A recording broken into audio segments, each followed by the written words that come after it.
I am Lovleen Joshi and ये मेरी first video है। एक्चुअली मेरा मेन मोटिव जो है वीडियो बनाने का ये है कि जो टॉपिक्स ने जिन्हों पर अक्सर लोग ज़्यादा गल नहीं करते या ज़्यादा मैंशन नहीं करते because of they are not trending topics, कि उन्होंने टॉपिक्स से असीं जो डिस्कस करिए। सो अज का मेरा जो टॉपिक है दैट इज़ कि क्या साडे इंडिया दे विच जेंडर न्यूट्रल लॉ है। जेंडर न्यूट्रल लॉ का मतलब वो लॉ जो मेल एंड फीमेल दोनों को इक्वल जस्टिस प्रोवाइड करे। But according to me as I am doing law right now, तो हुण तक जिन्ने भी मैं स्टैच्यूट्स या लॉज नाल गो थ्रू हुई हैं, सो ਉਹਦੇ ਵਿੱਚ जिन्ने भी लॉज या स्टैच्यूट्स ने they all are in favour of the women. Males के लिए कोई राइट नहीं, right. We talk about right to equality, we talk about right to life with personal liberty and human dignity as they are mentioned in the constitution, article 14 and article 21। ठीक है, article 14 talks about right to equality and article 21 talks about right to life with personal liberty and human dignity। So according to me, on the one side तुसी ये गल बोल रहे हो कि right to equality means each and every person, each and every citizen of India must be seen equal before law, है ना, सब रू इक्को जैसा समझना चाहिए। But on the other side you are making laws just in favor of the females। कित्थे है right to equality? I don't think so that this is right to equality, that you are making law in favor of women but you are not making that law जो mails ਨੂੰ भी justice provide करे। I am not saying कि तुसी females के लिए law ना बनाओ, मेल्स लिए बनाओ। I am not saying this thing. I just want कि ਇਹੋ ਜਿਹਾ लॉ बने जो मेल एंड फीमेल दोनों ਨੂੰ जस्टिस प्रोवाइड करे। आई एग्री विद दैट कि जो साडे सोसाइटी है ਉਹਦੇ ਵਿੱਚ वुमेन ਦੀ ਇੰਨੀ कंडीशन सही नहीं है, but we can not neglect that fact also कि लड़कियां ते भी जो है टॉर्चर किया जाता है। लड़कियां नाल भी mental cruelty, physical cruelty, sexual harassment, workplace harassment होंदी है। According to PEW research 2014, you can check it on internet, 25% were girls जिन्हां नाल जो है वर्क प्लेस हरैसमेंट होया, but there were 13% male also जिन्हां नाल वर्क प्लेस हरैसमेंट होया। Now in India you are making that law for 25% females and you are not doing nothing, you are not doing anything for that 13% males, उन्हां नाल भी तो हरैसमेंट हुई है। सो मेरी बस ये एक यू कैन से एक रिक्वेस्ट है कि तुसी एक ਇਹੋ ਜਿਹਾ लॉ बनाओ जो दोनों ਨੂੰ जस्टिस प्रोवाइड करे। इवन सुप्रीम कोर्ट ने भी जो है ये गल एक्सैप्ट की है कि जो फीमेल्स ने जो वाइव्स होंदियां ने they file false cases just to satisfy their own ego, just to for their own benefits, कि जो है मेल कमिट सुसाइड क्योंकि उन्होंने मैंटल टॉर्चर किया जाता, उन्होंने भी मैंटल क्रूएलिटी होंदी है, फिजिकल क्रूएलिटी होंदी है। सो पहली गल आर्टिकल 14 जिद्दां मैं पहला गल की थी राइट टू इक्वैलिटी, सो ये दिखता है कि दैट इज़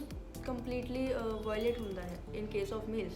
ठीक है, because one side you are saying कि राइट टू इक्वैलिटी सबनों इक्को नज़र नाल देखो, on the other side you are making law in favour of women. So इत्थे डायरैक्टली तुसी देख सकते हो किद्दां राइट टू इक्वैलिटी जो है फंडामेंटल राइट जो है एक पर्सन का वो इनफ्रिंज हो रहा है। Second article 21 right to life with personal liberty and human dignity.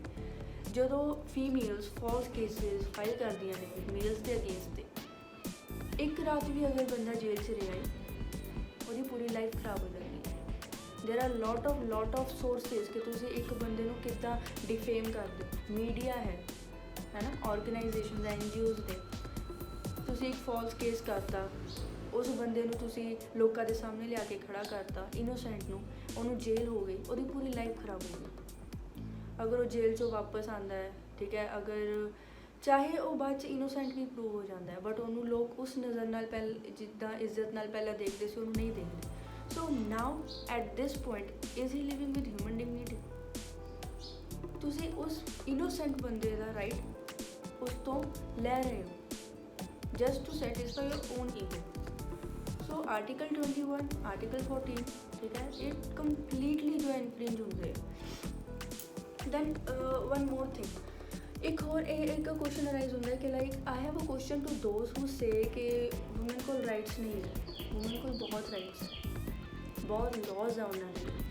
Hindu adoption and maintenance act है, ठीक है, मैरिज एक्ट्स है, एक्ट्स ने relating to marriage and divorce, ठीक है, उन्होंने लिए वर्किंग वुमेन के लिए अलग राइट्स ने, अलग लॉ ने, ठीक है। नॉर्मल अगर सारी वुमेन जिन्होंने वर्किंग भी आती है, हाउस वाइफ्स भी आदि ने, उन्होंने लिए अलग लॉ ने।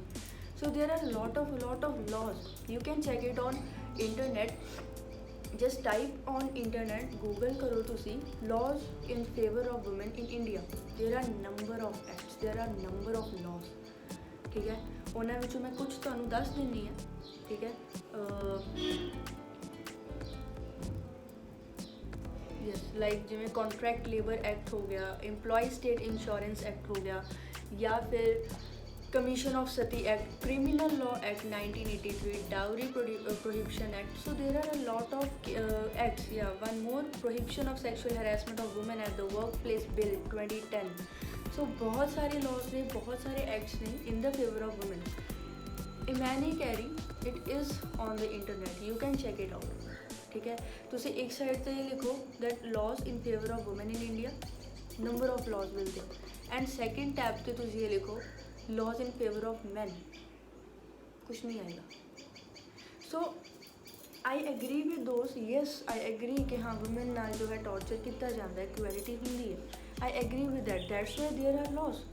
और लॉज बनाए गए टू प्रोटैक्ट द वुमेन, कि अगर उन्होंने कुछ गलत हो रहा उन्होंने प्रोटैक्ट करना। बट आजकल की हो रहा है, वो लॉज मिसयूज हो रहे हैं, and even supreme court has accepted this fact कि उन्होंने लॉज को मिसयूज किया जा रहा है, ठीक है। They are misuse by the girls, by females. So ये मेरी like at last I just want to say कि साढ़े इंडिया के विच जो है जेंडर न्यूट्रल लॉ आना चाहिए। यू नो एक जो है सर्वे होया सी, 77 countries has adopted gender neutral law and it includes UK, United States of America, Denmark, Germany, ठीक है। ਇਹੋ ਜਿਹੇ ਹੋਰ ਵੀ ਪ੍ਰੋਮੀਨੈਂਟ ਕੰਟਰੀਜ਼ ਨੇ ਜਿਨ੍ਹਾਂ ਨੇ ਜੈਂਡਰ ਨਿਊਟਰਲ ਲਾਅ ਨੂੰ ਅਡੋਪਟ ਕੀਤਾ, ਵਿਚ ਮੀਨਸ ਦੇ ਐਕਸੈਪਟ ਦੈਟ ਕਨਸੈਪਟ ਕਿ ਅਗਰ ਫੀਮੇਲਸ ਨਾਲ ਅਗਰ ਕੁਝ ਗਲਤ ਹੋ ਰਿਹਾ ਹੈ ਤਾਂ ਮੇਲਸ ਨਾਲ ਵੀ ਹੁੰਦਾ, ठीक है। Because for them if females are citizen of their country, males are also citizen of their country.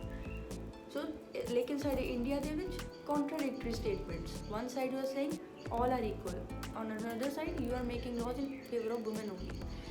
So at last I just want कि मेरे जो मैं बोलिया है या जो मेरे व्यूज़ ने दैट आर नॉट इलॉजिकल, ठीक है, या फिर मैं कोई विदाउट एनी रिसर्च मैं ऐदा ही नहीं बोल रही। ਤੁਸੀਂ ਨੈੱਟ 'ਤੇ ਖੁਦ ਸਰਚ ਕਰ ਸਕਦੇ ਹੋ ਲॉज, ਤੁਹਾਨੂੰ ਖੁਦ ਨੂੰ ਫੀਲ ਹੋਏਗਾ ਕਿ ਯੈਸ ਅਗਰ ਵੂਮਨ ਨਾਲ ਕੁਝ ਗਲਤ ਹੁੰਦਾ ਹੈ, ਸ਼ੀ ਹੈਜ਼ ਵੇਰੀਅਸ ਵੇਜ਼, ਉਹ ਕਿਸੇ ਵੀ ਲਾਅ ਦੇ ਅੰਡਰ ਜਾ ਕੇ ਜਿਹੜਾ ਕੇਸ ਫਾਈਲ ਕਰ ਸਕਦੀ ਹੈ, ਕਿਸੇ ਵੀ ਸੈਕਸ਼ਨ ਦੇ ਅੰਡਰ ਜਾ ਕੇ ਜਿਹੜਾ ਉਹ ਕੇਸ ਫਾਈਲ ਕਰ ਸਕਦੀ ਹੈ।